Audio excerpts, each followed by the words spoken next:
C'est l'ogre. Tout. Vous vivez vos dernières secondes, le grand méchant loup va faire ouf et pouf et la porte s'écroulera. Des Simpsons Horror Show, c'est sans doute le spécial Halloween le plus marquant de l'histoire de la télévision. Et d'habitude, quand je balance une phrase aussi énorme en début de vidéo, c'est pour vous accrocher, provoquer un petit choc, histoire d'améliorer le watch time. Et oui, j'avoue, j'aime bien ça. Mais cette fois, je ne force même pas. Les Simpsons ont littéralement changé l'histoire avec leurs épisodes d'Halloween. D'ailleurs, soyons clairs, les Simpsons ont déjà marqué l'histoire tout court. Mais leurs Treehouse of Horror, eux, ont carrément joué dans une autre ligue. Ces épisodes étaient vraiment à part. C'était les Simpsons dans leur version la plus folle. Les intrigues, plus délirantes. Les blagues, plus acides. Des Homer, encore plus idiots. La poupée a voulu me tuer, le grille-pain s'est foutu de moi. On n'était plus dans un simple épisode hebdomadaire, mais dans un événement. Un moment où la série osait tout. Faire peur, tester les limites de ce qu'on pouvait montrer à la télé. Ces spéciaux étaient si monumentaux qu'ils ont redéfini ce qu'un épisode d'Halloween devait être. Et même si tous sont bons, il y a une année, une seule, qui brille un peu plus fort que les autres. La saison 6, avec son mythique Simpson Horror Show 5. Pas de télé et pas de bière, ça rend Homer. Ça rend Homer fou? Oui, c'est ça, ça me rend fou.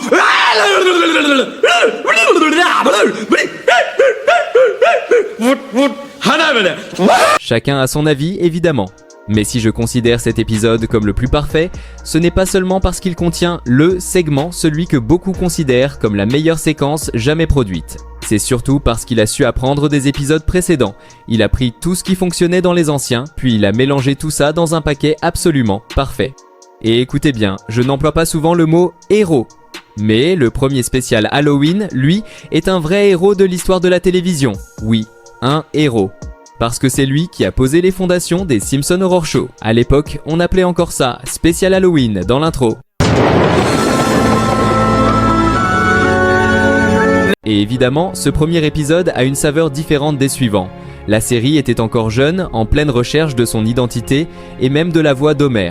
Monsieur Plott, Homer Simpson à l'appareil. À ses débuts, la série avait une autre personnalité. Contrairement aux saisons plus tardives, qui tapaient plus large sur la culture pop, les premiers épisodes se concentraient surtout sur la famille. Mais pas la famille idéale des sitcoms classiques, c'était plutôt l'anti-sitcom. Les parents, loin de savoir ce qui est bon. Les enfants, certainement pas sages. Et la fin d'un épisode, pas de grand miracle, juste un petit bonheur bricolé dans leur vie un peu pourrie.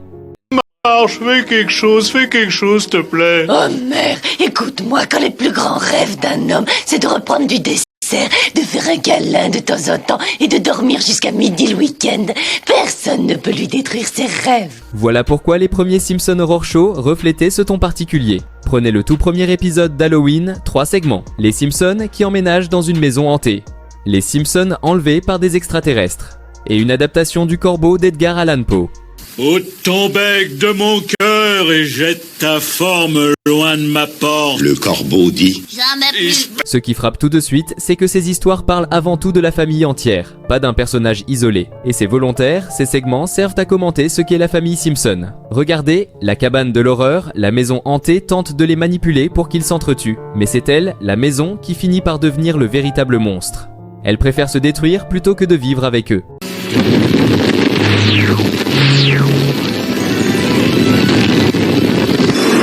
Putain, elle a choisi de se détruire plutôt que de vivre avec nous. On peut pas s'empêcher de se sentir un peu rejeté. Même logique dans Homer fait la grève de la faim. Tout laisse croire que les aliens veulent les manger. Mais au final, il voulait simplement leur offrir une vie meilleure. Et c'est la méfiance de la famille qui leur a fait perdre cette chance. Trop chaud. J'ai passé des jours enfermé dans la cuisine à vous mitonner des petits plats. Eh bien, si vous aviez l'intention de faire pleurer Sirac, le préparateur, je dois vous dire que vous avez réussi. Et oui, les Simpsons ne sont pas les seuls à avoir des émotions. Ces deux histoires renversent complètement les attentes du spectateur. Le vrai monstre n'est ni un fantôme ni un alien, c'est la famille Simpson elle-même. Au fond, ces segments n'étaient pas seulement des récits d'horreur, ils te forçaient à réfléchir. Vraiment réfléchir. À des questions comme « Quel est le prix d'un cynisme permanent ?» ou « L'herbe est-elle vraiment plus verte ailleurs ?» Et qui peut oublier ce classique ? Au secours, mon fils narcissique a des pouvoirs maléfiques. S'il réussit ce coup de pied de pénalité, je gagne $50. Il prend son élan et tire. La balle s'élève, elle va passer. C'est bon, c'est bon. La balle se transforme en un gros type chauve. Ce segment voulait clairement dire quelque chose, mais quoi? Pas encore trouvé, mais il y a un message, c'est certain. Le fait est que ces épisodes penchaient plus du côté du conte philosophique que du simple pastiche de films d'horreur. Bien sûr, ils parodiaient des histoires existantes, mais le ton était bien plus troublant qu'effrayant. Et malgré ce côté relativement sage, croyez-le ou non, à l'époque ils étaient considérés comme très controversés. Attendez, j'ai même un extrait pour ça. Comme quand on revoit le premier vendredi 13, c'est ringard comparé aux effets spéciaux d'aujourd'hui. Exactement ce que dit Bart, que les gens étaient simplement plus faciles à effrayer à l'époque. Rappelez-vous, ces épisodes commençaient par un avertissement adressé au public, et pour une bonne raison, en 1990, c'était jugé réellement flippant pour une diffusion en prime time. C'est pourquoi Marge se désolidarisait carrément du programme. Eh bien cette année, ce que vous allez voir est encore pire. Ça fait encore plus peur, c'est plus violent. Au fil des années, les Simpsons ont glissé vers ce que l'on appelle aujourd'hui leur âge d'or. La satire a cessé de se concentrer uniquement sur la famille pour viser l'Amérique tout entière. Les blagues sont devenues plus mordantes, plus intelligentes, plus conscientes d'elles-mêmes. Les intrigues, toujours plus chaotiques, plus vastes. Et oui, Homer est devenu encore plus stupide. Naturellement, à mesure que la série évoluait, les épisodes de Treehouse of Horror ont suivi. On le voit clairement rien qu'à leurs avertissements d'ouverture. Dans le tout premier, Marge suppliait encore le public de ne pas regarder. Mais dès le deuxième, elle ajoutait déjà une pointe de sarcasme. Alors je vous en prie, mettez vos enfants au lit. Bof, si vous ne m'avez pas écouté l'année dernière, vous n'écouterez pas plus cette année. Puis arrive la saison 4, et là, on passe en mode frontal. C'est Homer qui fait le discours, en se moquant directement du public. Vous savez, il y a des tas de grincheux autour de nous, surtout du genre cubéni qui pourraient être choqués. Si vous êtes de ceux-là, je vous conseille d'éteindre votre télévision. Un Homer qui traite littéralement les téléspectateurs de poules mouillées. Avec chaque nouveau spécial, la série a repoussé les limites de ce qu'on pouvait montrer à la télévision. La mort, quasi absente des deux premiers, s'impose dès la saison 6. Maggie y tue Willy à coups de hache. Tu n'es toujours pas dans ton monde, Homer. Je peux te ramener chez toi. Mais il faut que tu fasses exactement ce que... En effet, c'est un monde très inquiétant. Peu à peu, on est passé d'histoires simplement inquiétantes à de véritables parodies horrifiques, centrées sur les blagues et les clins d'œil cinématographiques. La bascule commence dès le deuxième Treehouse of Horror, avec des gags méta. Le canular téléphonique de Moe dans le cauchemar de Bart, tellement exagéré qu'il en devient absurde, ou l'autodérision appuyée dans le cauchemar de Lisa. 18 $ pour ça? Oh, mais c'est de l'arnaque! The woman is smarter. The woman is... Mais ça devient n'importe quoi, mec. Ok, là ça dérape vraiment. Cette évolution est flagrante, mais le vrai tournant se produit dans le Simpson Horror Show 3. Pour la première fois, les 3 segments parodient directement des films d'horreur ou en imitent la structure. On y trouve Clown sans pitié, King Homer et Compose Z pour zombies. Simpson, j'ai un petit creux. Tu permets que je te mâche une oreille? Pat a tué le zombie Flanders. C'est un zombie? Ces histoires sont clairement plus effrayantes que tout ce qu'on a pu voir dans les 2 premiers volets. Pourquoi? Parce que cette fois, les menaces sont réelles. Une poupée tueuse ou une invasion de zombies, ça marque bien plus qu'un vieux récit de pattes de singe ou de Frankenstein. Surtout, ces segments assument leurs conséquences. Ici, ce n'est plus la cabane de l'horreur, où la promesse de violence restait lettre morte. Quand les zombies attaquent, des gens meurent. Quand une poupée prend vie, Homer se fait vraiment mal. Ce spécial pose ainsi les bases de ce que deviendra plus tard le Treehouse of Horror moderne. Des histoires centrées sur des parodies de films, des scènes plus violentes, plus chaotiques, et des blagues en rafale comme jamais.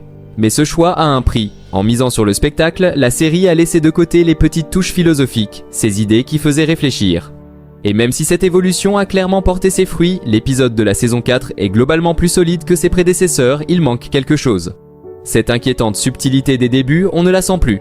Puis arrive la saison 5, David Mirkin prend les commandes, et ce parfum des premiers épisodes revient en force.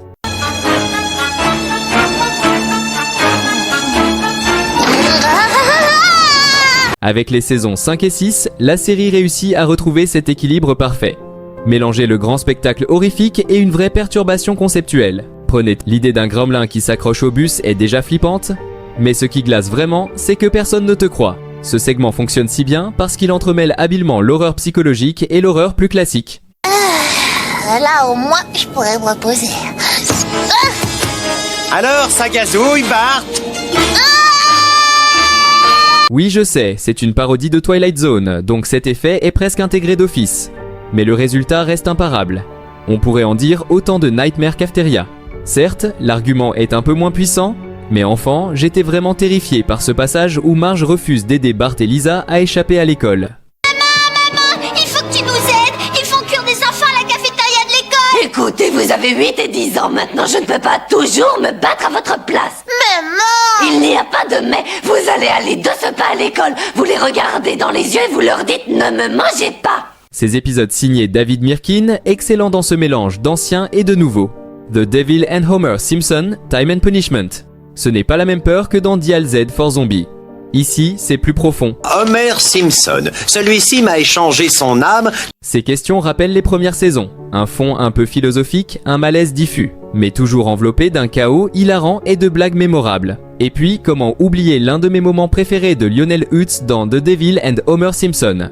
Mais je pose la question, qu'est-ce qu'un contrat? Le dictionnaire dit accord conclu dans les règles ne pouvant être rompu. Ne pouvant être rompu. Mais excusez-moi, je vais aux toilettes. Pas besoin d'autres raisons pour montrer ce passage, je l'adore, c'est tout. Alors, vous vous demandez sûrement pourquoi je considère Simpson Horror Show 5 comme l'épisode parfait, alors que je viens de couvrir les saisons 4 et 5 avec la même ferveur. La réponse est simple et totalement assumée. Je suis biaisé. J'aime tout simplement les histoires du Horror Show 5. Bon, soyons honnêtes, tout ça reste très subjectif. Franchement, on pourrait choisir n'importe quel spécial entre les saisons 4 et 8 et trouver 1000 raisons de le déclarer meilleur épisode. Mais pour moi, personnellement, les années David Mirkin sont celles qui équilibrent le mieux tous les ingrédients qui rendent ces spéciaux si uniques. Et à mes yeux, le 5e volet cloue l'exécution mieux que n'importe quelle autre saison. Même si je ne vais pas mentir, le 4e reste incroyable, la différence est ténue. Pourtant, le Simpson Horror Show 5 a quelque chose que le 4 ne possède pas. Du sang.